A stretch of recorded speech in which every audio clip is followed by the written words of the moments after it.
Hey guys, in this video I'm going to show you how to create multiple line graph in Google Sheets.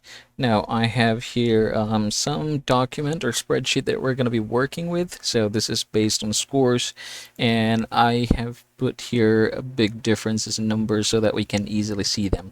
Now I'm just going to go ahead and highlight this entirely here, and the reason why we're doing that one is just so we could create a graph more visibly later on. I'm gonna go ahead and hit insert button and then chart, and now you have a chart here. Let's go ahead and resize this so that it's more visible, easier for us to see. All right, there you go. Now I'm gonna go ahead and double click this one just so we could edit the chart. So here, instead of column, let's click that one and we're gonna change it to line. There you go. So you can see that it's now more visible. You have here different options of line, so go ahead and try to choose which one, but this is basically the easiest one or the most common one. You can go ahead and do some different customizations here. For example, you can put some legend.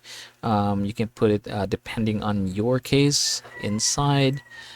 Let's say, for example, or let's put it at the bottom. There you go. And close this one. And yeah, from this point forward, go ahead and do whatever you need with regards to optimization in making this fit in your Excel file or presentation. And that's the easiest way in order for us to create multiple line graph in Google Sheets.